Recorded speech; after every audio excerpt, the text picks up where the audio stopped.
Was Kircher the coolest guy ever? It all depends on your standards of cool. He may not make my top 10, but he would probably make my top 50, maybe even my top 30. Athanasius Kircher, Dude of Wonders. That's how the Chronicle of Higher Education headlined him a few years ago.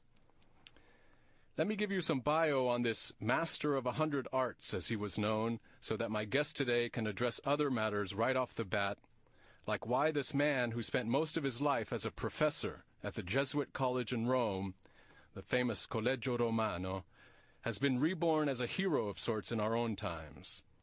I'm going to draw liberally here from an article by Larry Wolff in the Boston College magazine. That article is titled Know-It-All, Caption, the 17th century Jesuit Athanasius Kircher was said to possess universal understanding.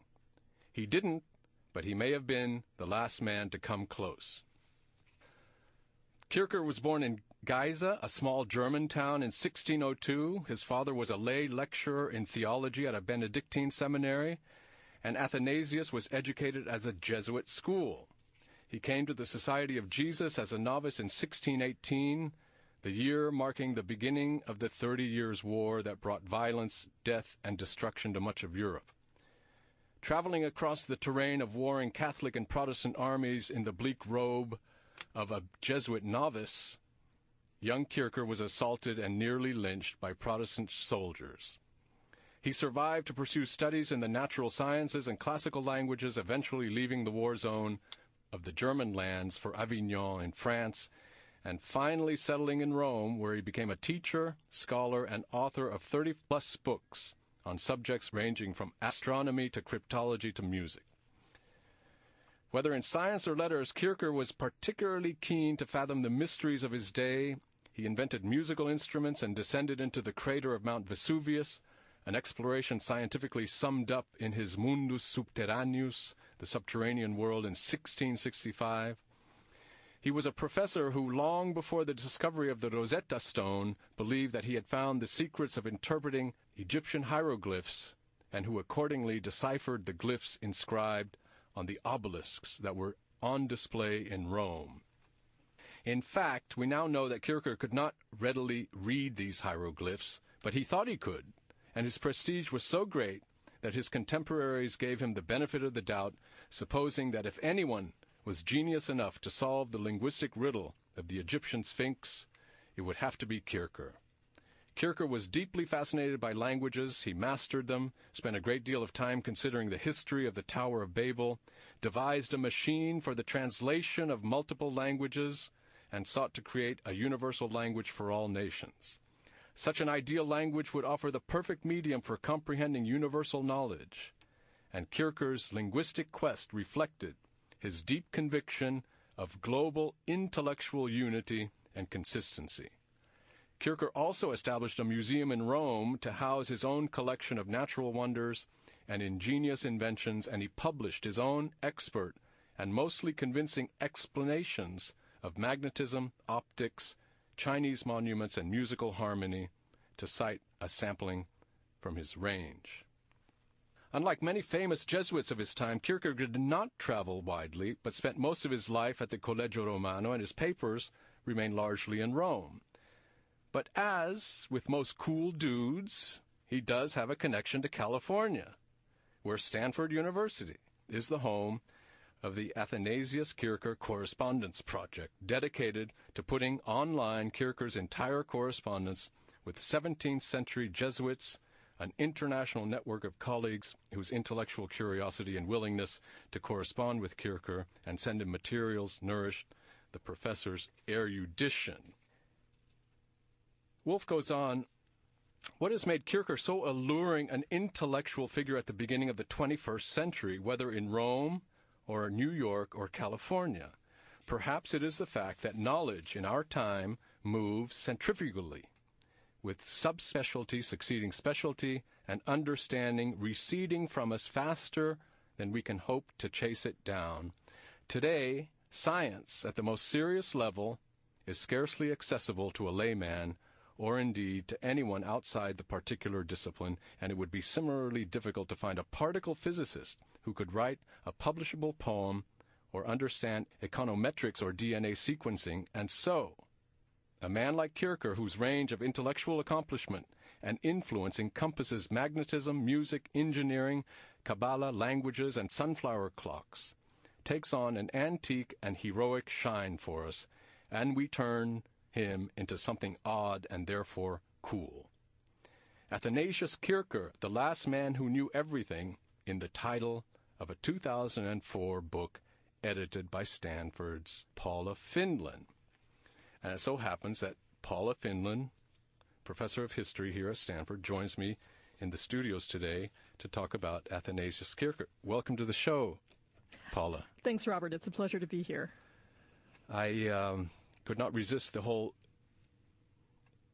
perception that he is a cool dude. What do you think his cool factor is high, as this author seems to suggest? You know, it's a funny thing. I have to say, when I saw the title of this conference at NYU that I participated in, so it made me laugh. The idea that a guy who wrote literally tens of thousands, or at least put under his name tens of thousands of pages of incredibly Baroque Latin, would become the coolest guy ever, at least in the title, seems like this wonderful paradox. You know, and yet I think it does speak to just the peculiar fascination of many of his specific projects and what they look like when you pile them all up together, right? The piano that's made out of, cats, nailing cats' tails down to make them shriek and create some sort of tonal music out of this. The sunflower clock that supposedly tells time naturally because it's a heliotrope. The real and imaginary languages that he collected, that he tried to put inside machines. I mean, the list goes on, as you know. And so there is a kind of stupefied awe, right, at the list of projects, good, bad, real, imaginary, that we can associate with the name Athanasius Kircher, and perhaps that's the cool factor. In the realm of intellectual strangeness, he gets a pretty high register. So is it just the range and expanse and the kind of endless curiosity of the man, or is it the fact that when you actually sit down and linger with some of his speculations, you find that they're not just quacky, that there's some kind of serious endeavor at work there? I think it's both, right? I think the sort of first reaction is the reaction to the list, and then if you get to know Kircher, if you spend some time with the long books, with the letters, with the range of people he knew, with the range of things he talked about, and you begin to start to look at how he approaches each of these projects, for every project that looks sort of like a one-off, right? Something that he did hastily, not necessarily particularly well, there are these other ones where you see a pathway of a mind, and a very fascinating mind at that, that takes us into a really different world. I mean, one of the reasons I love studying earlier periods in history is exactly that feeling of intellectual dissonance, right? To sort of inhabit minds that simply are not like ours and to try to understand them. And, he is the kind of person that challenges you to do that because the connections he's making and the way he realizes them, don't always resemble, what we think we ought to be doing, right? To pursue some sort of project of knowledge or invention.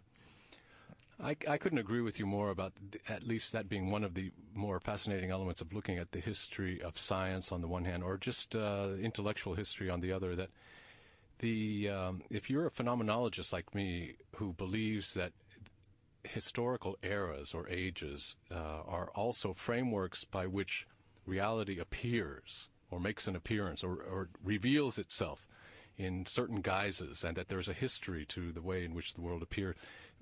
What little I know of Kircher's works from the inside, what fascinates me is in what mode did the world appear to this man? How did he see the cosmic reality and geological realities and so forth?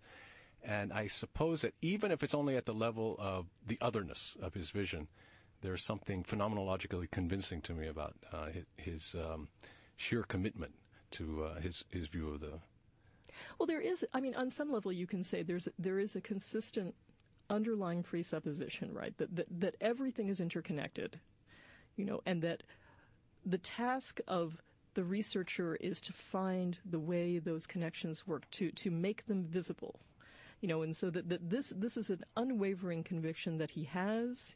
I personally have never seen any reason to question his sincerity of that. I think that is something that he believed from the beginning to the end of his fairly long life. And then we watch him pursue this. And we watch him find things. He has these, moments of revelation, as when he thinks that he has really figured out, what to do with the hieroglyphs, or when he thinks that he has figured out the connection between the hieroglyphs and the languages of the Mexica that are also finding their way in the, Aztec codices, the Chinese materials that are coming, through the Jesuit networks. And, he's sitting in Rome, and he's looking at all this stuff, and he's gathering it, and he's thinking.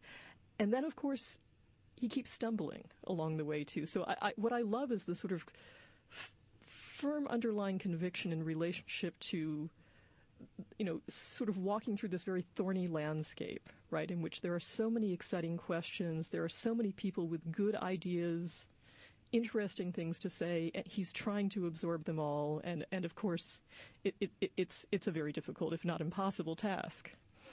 He certainly stumbles on a number of empirical issues, but at the same time, as you say, there is a drive in him towards a kind of encyclopedic unification of all knowledge, and not just a collection of everything that can be known in a sort of indifferent sort of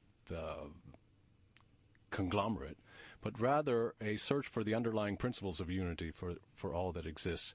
And this is part of, on the one hand, you said he's in Rome. He's sitting there in Rome, but Rome is not an indifferent place in this regard, because it is the center of an imperial history. It is also the seat of the church, with its notion of a providential universal history. And it's a center from which everything, almost as an emporium, can be brought together within a certain notion of unity. So this commitment to unity, I think, is crucial. How would you historicize him, given that you're a historian by profession? When you look at his age and the subsequent century of the 18th century, where encyclopedism was not by any means a quirk of Kircher's, it was actually an entire age, even starting with René Descartes, who actually wins out over the Kircher type of universalism, who is presumably the founder of modern metaphysics. He's the founder of a kind of analytic approach to empirical questions. But even Descartes had a dream of a universal mathesis and of knowledge. Of course, the 18th century is famous for giving birth to the encyclopedia. How much does Kircher belong to this period of history that really did dream of universals?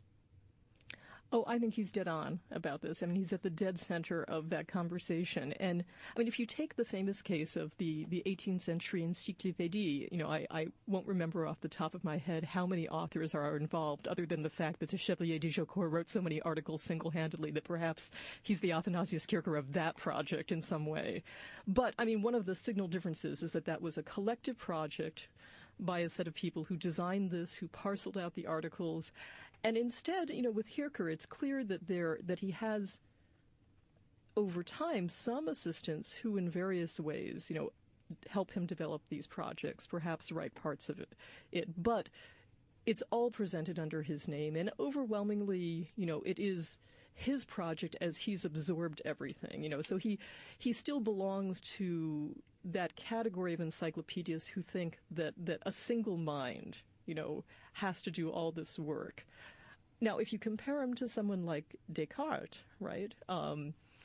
Well, Descartes' premise is exactly the opposite of Kircher's, right? Descartes says, I've seen the world, my curiosity can take me everywhere, and I find I learn nothing important. I have to shut that out for a while to really think with myself. I've, had the best education that the Jesuits, as a matter of fact, can offer, and I have to shut this out too. The book of my mind is so much more important than any of the books out there that, I almost need to leave the library, right, to create this new mathesis, right, this new universal knowledge. Well, no wonder why Descartes, who certainly knew of Kircher, right, because they overlap in a kind of critical stage in the 1640s, especially in this short period where Kircher is in southern France. So there's a network that briefly connects them and makes each other aware of the other's projects. I mean, no wonder Descartes thinks prima facie that Kircher's projects are all disastrous, right? This is a man who's never seen a book that he wouldn't pick up, absorb, we would say nowadays probably plagiarize, certainly, read in his own particular way and bring into the conversation. So, for him, there's nothing that you should reject as far as information out there. To the extent that one should reject anything, it's premises that counter the religious premise of the project, as you alluded to in talking about Rome, or of course the fundamental intellectual premise of the project, right? Things that, specific insights, right, that he's quite sure are wrong. Those are the only things to be rejected. All information is useful. Yeah, and you raise an interesting issue by comparing him to Descartes on this score, but at the same time pointing out that he presumed to have all this knowledge in his own mind as an individual, as opposed to this kind of division of labor that you get in the 18th century encyclopédie. And the reason that this is ironic, if not even oxymoronic, is that Kircher, from what I understand, was believed in a kind of universal mind, and that his mind was basically trying to probe what are the inner workings of a larger universal mind. Descartes, on the other hand, when he shuts out all those distractions, and when he shuts out anything that he cannot verify for himself on his own bases, and therefore at least puts in brackets, if not repudiates, all learning that comes through education and through second-hand sources and so forth, his ego cogito sum, this thinking substance, this res cogitans, is a highly limited and fallible entity that has to be very careful how it proceeds. Therefore, it needs method, and it needs scientific standards of verification and so forth, because it can always be led astray. And yet he invests everything in this cogito, which is a thinking self. So it's true that Kircher has a different concept of mind, no?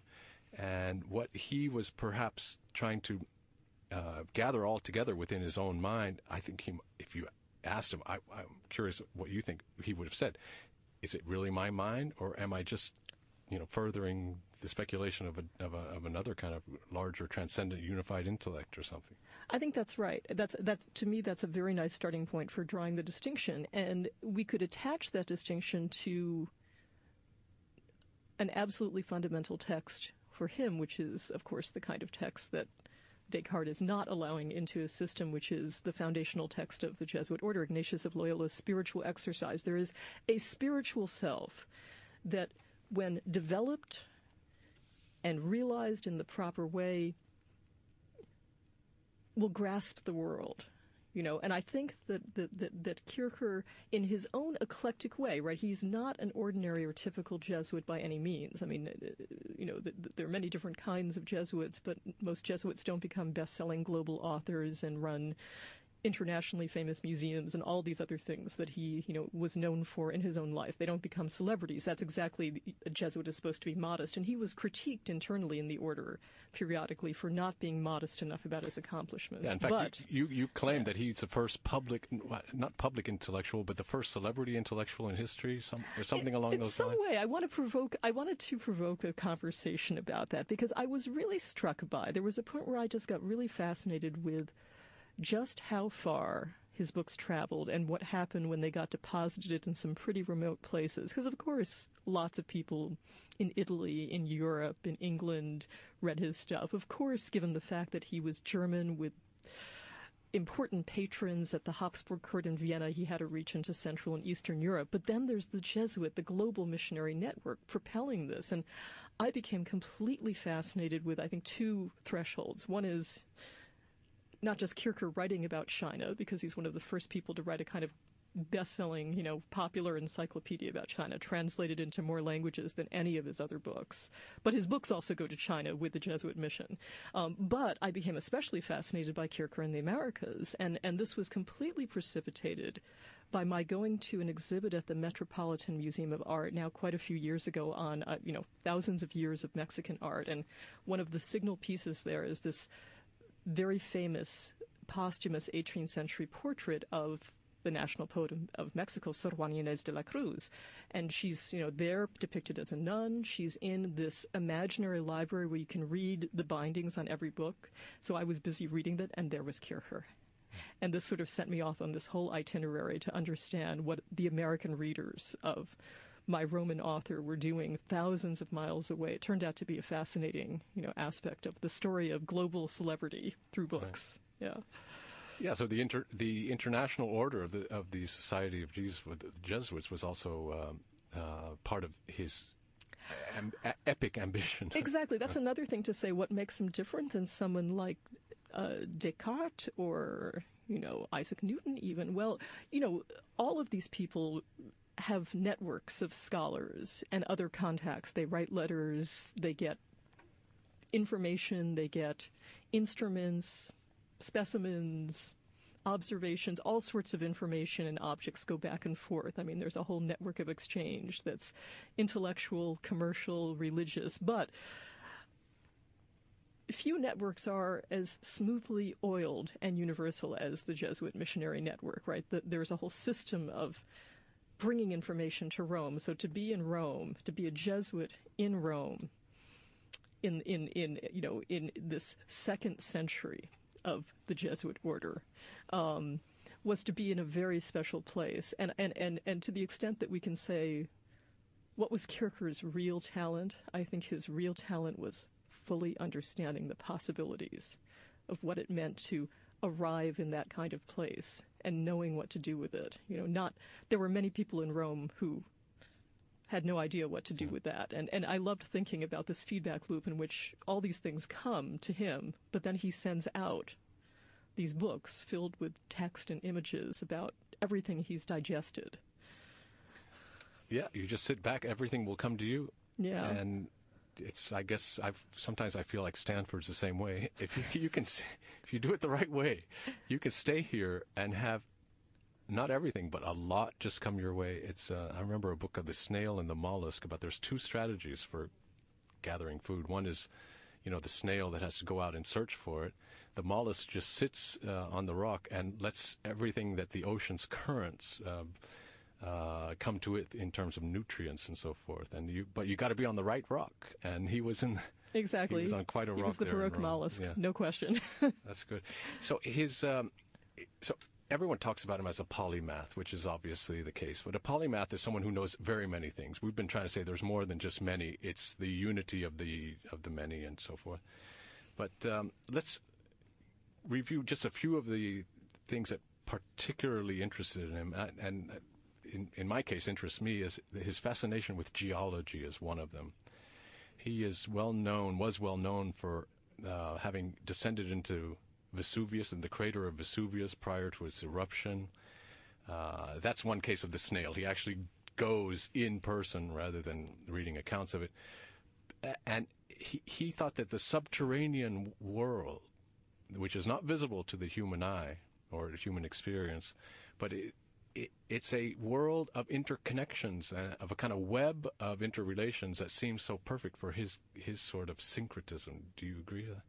I think so. I mean, I think you're right. This is one of the few times in his life that he has an experience in travel that actually creates a project. This is right after he's arrived in Rome. He takes this, trip to southern Italy. He's been asked to accompany, a dignitary, all the way down, to Malta and back. He's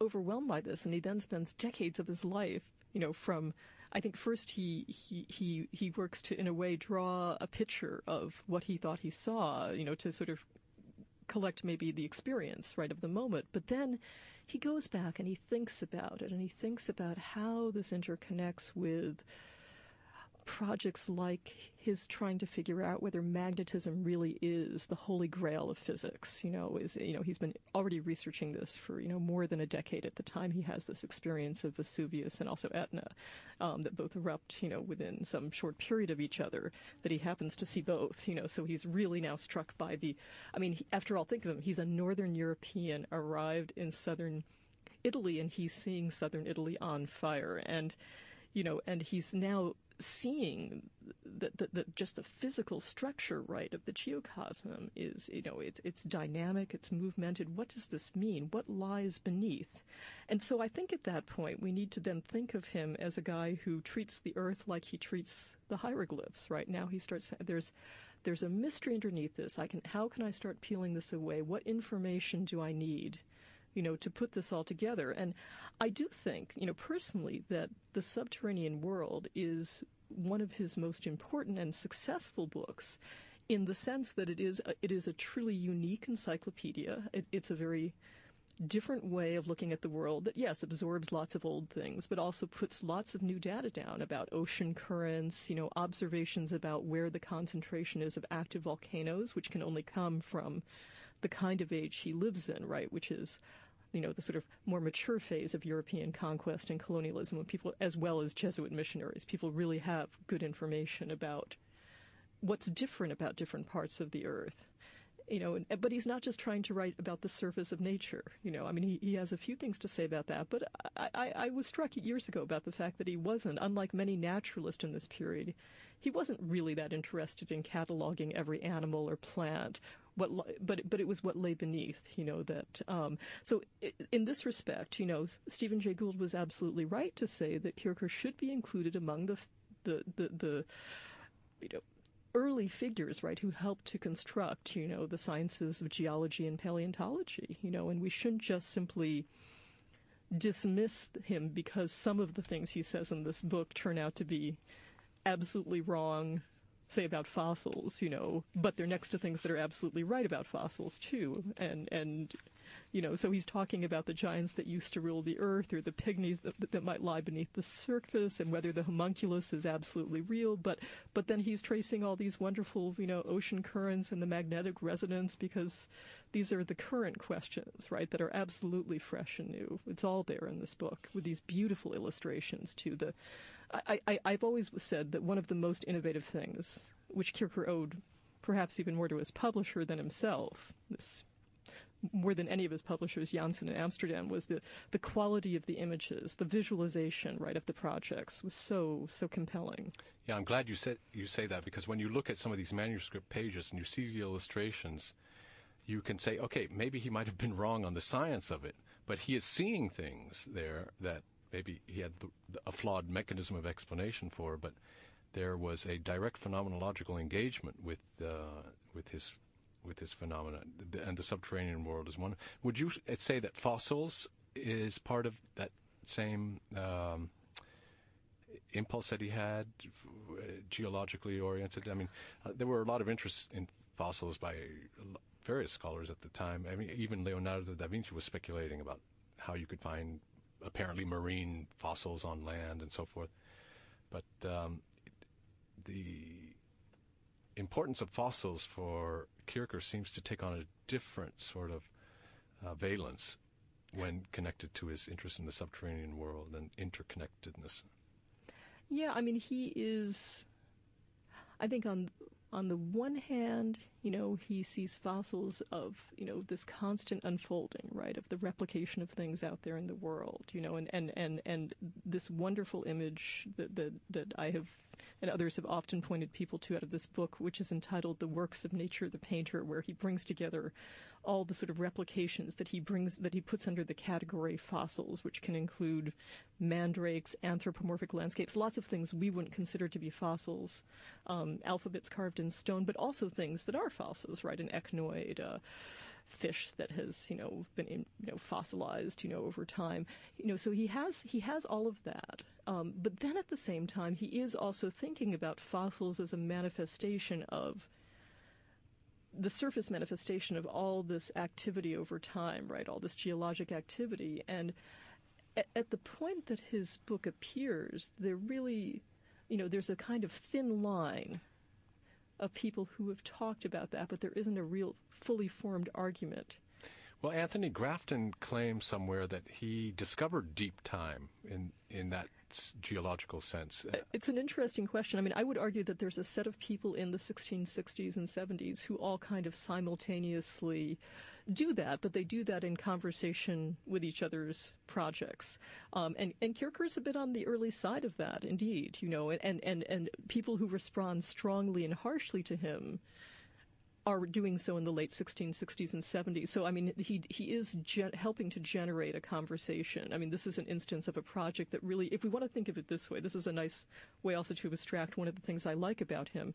Okay, so some aspects of what he says are dead ends, but he opens up the conversation, and in the second and third stages of this conversation, we now have a new and fresh and productive and really quite exciting and even coherent, viable for the long-term explanation of what a fossil is, or that there are strata in the earth, right? I mean, this is the work of his contemporary Steno, who knew Kircher, who converted to Catholicism in the process of this, and many others as well. It's also what we see in someone like Leibniz, who, as a young man, wrote fan letters to Kircher because of so many of their projects intersect, and not just fossils, right? China, language.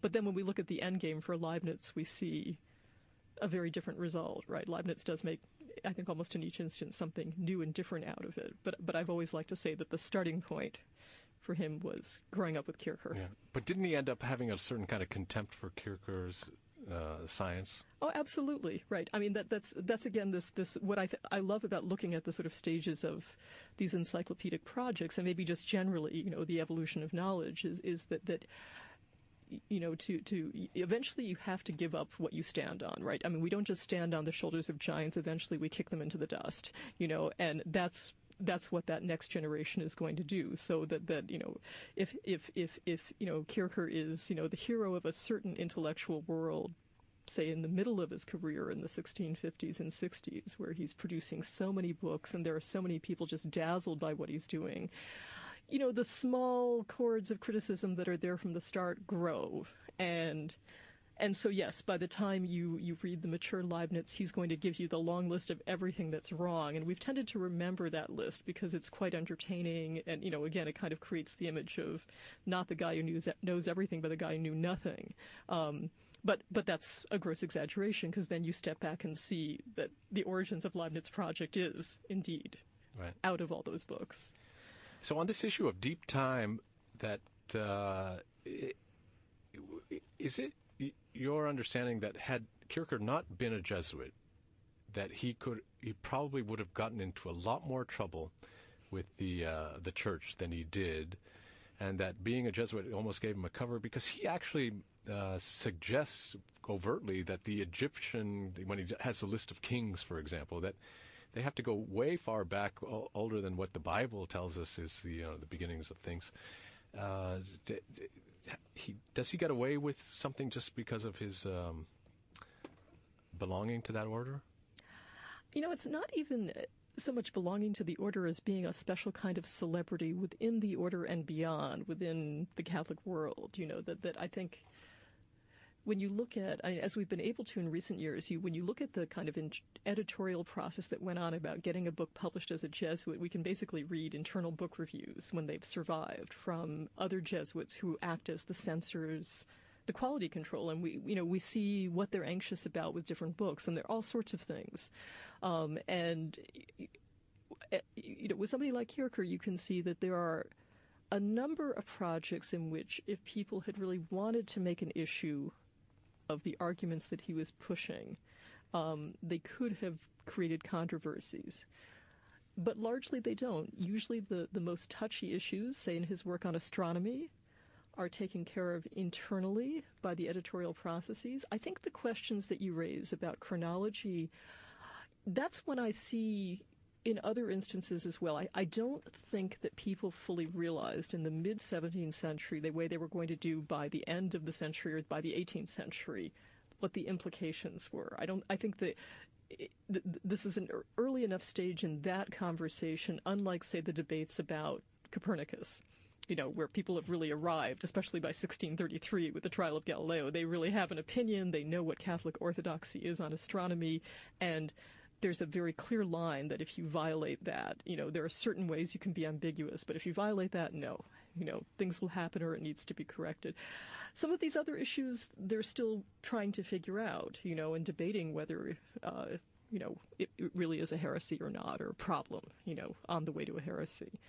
But yeah, I'm struck by, I think that Kircher does, there was an intellectual openness about the guy that I enjoy, even within his strictures. I mean, that he followed his projects to their logical conclusion as far back in human time or natural time as he could envision and as the evidence provided. In the same way that he also tried to travel through his mind and his books and letters as far out there in the world to all these places he could never go. Because in the end, what was he? He was a Jesuit who really had wanted to travel, to be a missionary, who had been denied that because his order decided he was too valuable to send out on missions, that his job was instead to be who he was in Rome. Right. Which I think he ultimately is a Catholic in the best sense of the term. Exactly, exactly. I have to say that I think he was, and people, when you see all these Protestants who interact with him, who come to Rome in part to meet him, to see his museum, and really see what's there, the guy who makes these books, they always, they leave you with the impression that he was a very open, if somewhat peculiar person. So there's so many aspects of his career that we could discuss, but we shouldn't neglect to mention his collaboration with Bernini.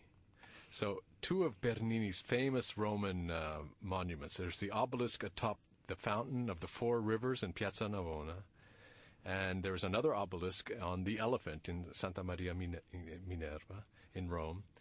And I think Anthony Grafton is quoted in one of these things I was reading in preparation for today as saying that, for a long time I thought Kircher was a fool, and then I stood in Piazza Navona and I had a revelation. What do you think brought about that conversion in Grafton when he was there in Piazza Navona, where Bernini's obelisk, I think it was a suggestion of, was it not a suggestion of Kircher's that he incorporate the obelisk there?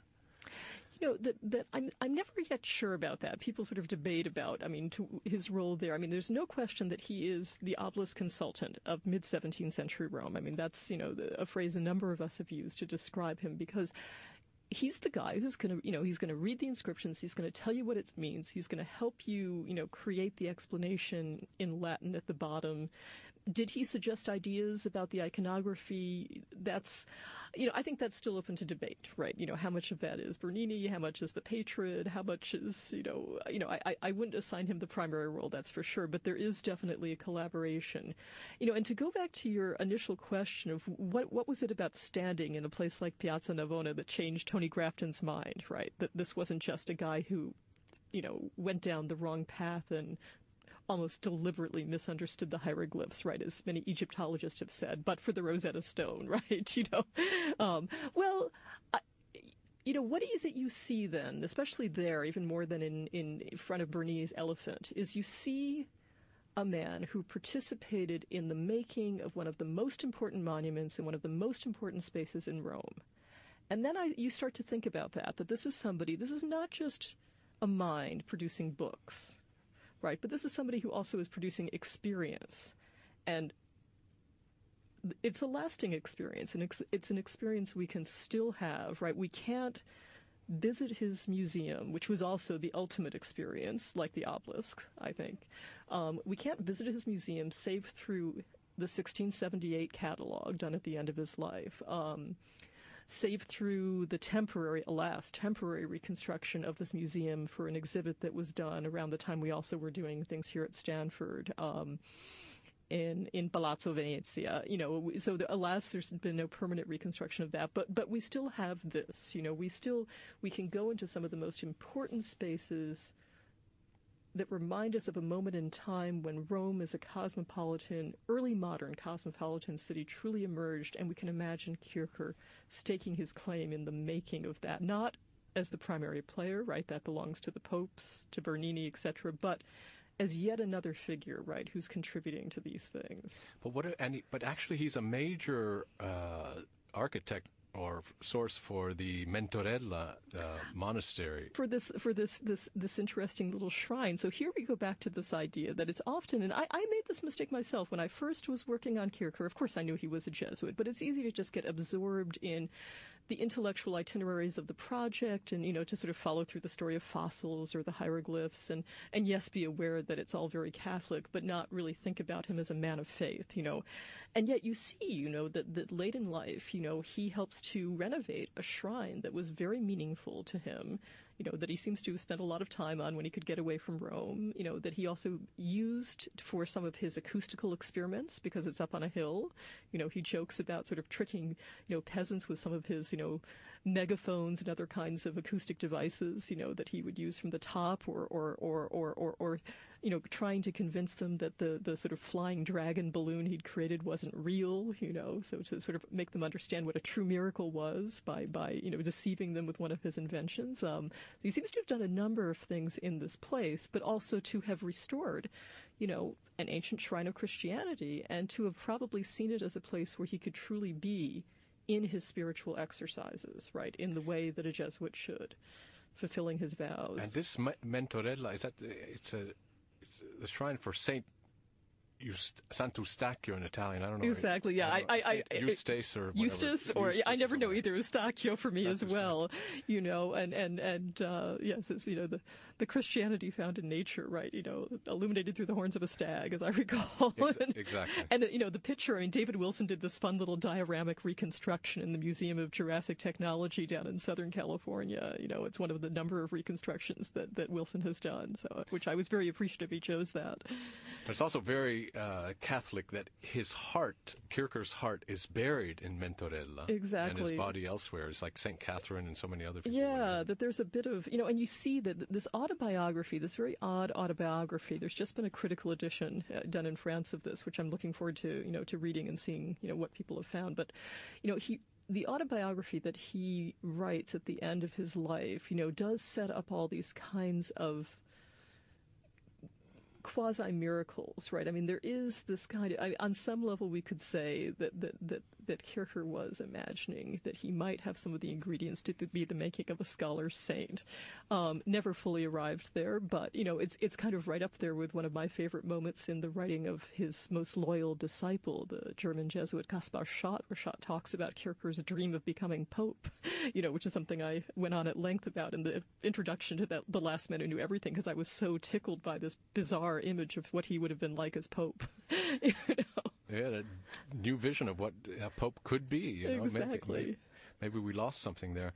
You mentioned his work with acoustics there in Mentorella. He was extremely interested in music and theories of music and cosmic harmony, and especially bird song. This is another very important commitment that he had. And I'm sure he probably thought bird songs were somehow related to subterranean phenomena and ocean currents and all that kind of stuff. So it becomes extremely... That's right, bird songs, echo chambers also, right? I mean, he definitely knows about some of the famous echo chambers, the caves right near Naples, etc. Lots and lots of things. And then his inventions are pretty... They make quite a list to go through. So the magnetic clock, for example, which... is something that you get a lot of images of in the literature on him. He had automatons. I think you mentioned that at the beginning of the show. Even kind of primitive megaphones, talking about echo chambers and so forth. He's sometimes credited with trying to invent the magic lantern, but it turns out that he actually did something similar, the catotrophic lamp, whatever that is. Not quite a magic lantern. But what do you make of this dimension of his activity? Well, this is where we see, he's a man of his time in this other way, that I think the starting point for his inventing is probably an early fascination with natural magic, because again, this is, going back to his complications as a Jesuit, he's somebody who's very fascinated with the occult, with alchemy, with magic, with amulets, with all sorts of, things that bring in the power of nature, the power of the supernatural beyond nature too. And so I think that he's a tinkerer. He's making all sorts of things. I think he probably has been inspired by an early reading of one of the bestsellers of the previous century, which is the Neapolitan magus Giambattista della Porta's Natural Magic, which gives you so many of his devices sort of start from the writings of people like della Porta or the writings of even far more ancient people, right? Who write on automata, the Greek pneumatic machines, for instance. Part of it is an antiquarian project to replicate every ancient machine, and surpass them. And part of it is that modern project that he, of course, is a man of the age of the scientific instrument, right? The telescope, the microscope, the barometer, the thermometer, the air pump, all appear in his century, in the first half to 2/3 of his century, and they get better and they generate other instruments, and all those too are there and are being used. So I think he imagines that everything interesting needs to be demonstrated through a machine. I think there's that idea. This is one of the things that got me joking, that he was a kind of Baroque Leonardo, basically, and except that he published everything. And, and I said that partly because I saw how fascinated readers were with the pictures and descriptions of machines. That's a part of Kircher's legacy that has a very long afterlife, including these multiple claims on the web that he was the inventor of the magic lantern and therefore the inventor of cinematography. And, again, there have been some really nice articles that have shown it's a much more complicated story. But, he's in there at an early phase, right? Whatever you think of it. And certainly his image of the magic lantern is the most important, most reproduced image, right, of a projection of an image from this period. Well, soon enough, he's going to be the inventor of the Internet. Exactly. I'm convinced of that. Exactly. Because the Internet would be a figure for what his vision of the totality of knowledge might represent in some kind of material, pragmatic form, I guess. I see here a picture. This is again from the Larry Wolff thing that I began with, about there's portraits of all the polymaths, and Kircher's portrait is right at the center of it. But it is quite interesting to look at this list, because you have here Giordano Bruno, Thomas Young, Galileo, Émile du Châtelet, Lewis Carroll, Stephen Jay Gould. You mentioned Stephen Jay Gould. He makes it on this list. Thomas Jefferson, Voltaire, and Kircher. So he had some definite relations to some of these predecessors of his. You mentioned Leonardo da Vinci. He's the one who comes to my mind as the one that is most similar in terms of certain kind of interests: scientific, machines, fossils, the harnessing the forces, the energy forces of wind or water and so forth. Giordano Bruno, though, there's a pretty interesting article by Ingrid Rowland in your collection there, by her, and the relationship between Giordano Bruno and Kircher on their kind of cosmology. I mean, Kircher never wrote the book on cosmogony that he was going to do.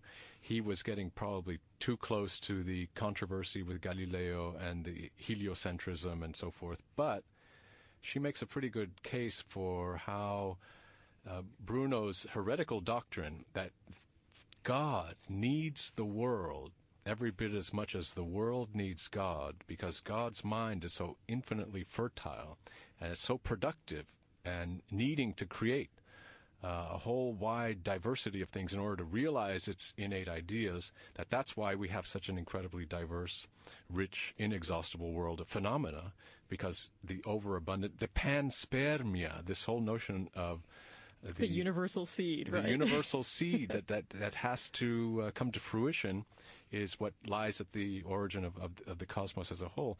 That Bruno had some doctrines very similar or sympathetic to prior. So clearly he had read Giordano Bruno and was careful not to align himself with him. But there is a sympathy there, no? Yeah, I think so in certain parts, right? I mean, again, as you say, done carefully, and in that respect, I mean, Kircher is not that different than Galileo, who also carefully erases Bruno from all of his work, and yet anybody who reads the work of Giordano Bruno, right, the world's most famous heretic, burned in 1600, and Galileo side by side can see, the pathway. And this ecstatic voyage or ecstatic journey, itinerarium ecstaticum. Exactly. This that. itinerarium that Kircher, produces almost as a kind of dream. In many ways, I mean, it is an interesting book to compare to the story of Galileo's dialogue because it's clearly written. It's a fable of astronomy, the astronomy of his time. It's written in a literary format that opens up the imagination. Yeah. It's a dialogue. It is a dialogue, and it's one of many dialogues I think that carefully imitate the most famous heretical dialogue, right? Condemned dialogue, and you see him, and at the same time, it's also definitely been inspired by the absolute heretic because he's Lutheran, Kepler's, bit of science fiction writing, right? His Somnium, his, lunar dream. But Bruno has to be part of that. I mean, I often think, in terms of his cosmology, what Kircher was he was so typical of this period that he more or less sat down and worked his way through the Index of Prohibited Books, and he read all those authors that were of personal interest to him, Paracelsus, the sort of radical, German, prophet, medical, revolutionary, Cardano, the astrologer, physician, Della Porta, the magus from Naples, and Bruno, the heretic again from southern Italy, Campanella also. I mean, he read and read and read, and then he saw what he could make of these things. And again, it is one of the great paradoxes of this world that all those books could be condemned and what he would do with them, or others at the time would not be, right? That you could make something that would end up not ending up on the Index of Prohibited Books out of all that. Definitely, yeah. And he also, it's a voyage, just like Dante's going into heaven, because he goes from the earth into the spheres, and he kind of completely deconstructs the Aristotelian premise that there's this fifth, crystalline element. Exactly, it's very like many Jesuits of his generation. He's by no means, an adherent of Aristotle. I mean, there is a kind of Aristotelianism in his work, but it is so subsumed in all the other things he's brought in. And when he sits down finally to write a version of a treatise on methodology, which his Jesuit editors thought was one of his worst books and really thought should not have been published, this great art of knowing. I mean, what does he pick? He picks Raymond Lull, not Aristotle, as his model of what he's going to update. Not Descartes either, right? But Raymond Lull, this, alchemist, Kabbalistic, late medieval, Spanish philosopher. Well, I don't know how deep the Kircher enthusiasm or cult goes in our times, but I think it's an excellent sign if there is such a one, because we have, after centuries of science and knowledge being under the, under the regime of analysis, we've gotten to the kind of point where the synthetic drive has to start coming into play sooner or later. Otherwise, as we're going to get to that point where there's going to be a whole breakdown of the very phenomenon of understanding in the name of just amassing knowledge and information. And this is what I take him to have been driven ultimately by a desire to understand the whole picture. And I think our sciences have become not only so specialized but so esoteric in themselves that the possibility of an understanding in this classical sense, synthetic sense, is becoming more and more implausible unless someone starts making a creative, probably imaginative effort, more even than an intellectual effort. And that's why I ultimately see him as a great champion of the human imagination and the role that imagination plays in knowledge. Mm-hmm. That's right. And as you say, of the creative synthesis, I mean, again, okay, so, the results are often flawed, but if you don't try, right, without the attempt, we won't arrive at a good synthesis either, and in the process, you learn some interesting things along the way. You create some new machines. You put on a show in Rome. You do all these different things. And, of course, your books keep rolling off the presses, for those readers.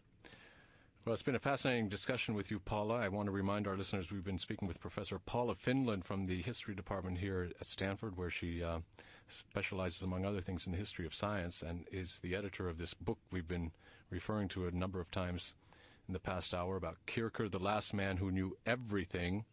And as your introduction, Paula, adds to that, or did he? An open question, but I think you've done a great job of convincing us that he knew quite a bit for his own age. So thanks again for coming on, and we'll have you on in the future to talk more about issues related to the history of science. It was a pleasure. Thanks. I must be careful now.